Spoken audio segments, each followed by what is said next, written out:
मिशा हाला में mobile health care unit जो इफ्तिताह सूबाई वज़ीर बहाली मखदूम महबूब ज़मा हाला लॉ कॉलेज में इफ्तिताही तकरीब खे ख़िताब कयो। इन मौक़े ते वज़ीर बहाली मखदूम महबूब ज़मा मीडिया सां ॻाल्हाईंदे चयो त सिंध PP जो दिलि आहे। वफ़ाक़ हमेशह वांगुरु हाणे बि सिंध खे नज़रअंदाज़ करे रहियो आहे। तबाहशुदा नेशनल हाईवे जी मरम्मत कराई वेंदी। मखदूम महबूब ज़मा जो चवणु हुयो त सिंध हुकूमत पंहिंजे महदूद वसीलनि ज़रिए अवामी मसइला हल करण लाइ ॾींहुं राति कोशिशूं करे रही आहे।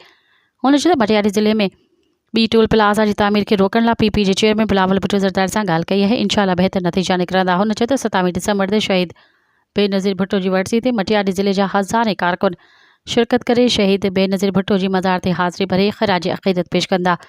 शहीद बेनज़ीर जी मंशूर जे मुताबिक़ अवाम खे नौकरियूं सिहत जूं सहूलतूं उन्हनि जे दर ते पहुचाइण लाइ सिंध हुकूमत कोशिशूं करे रही आहे।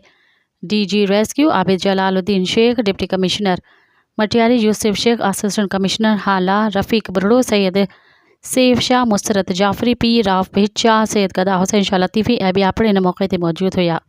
मज़ीद ख़बरनि ऐं तफ़सीलात लाइ विज़िट कयो असांजी वेबसाइट www.awamiNewsHD.com ऐं ॾिसंदा रहो अवामी न्यूज़ HD।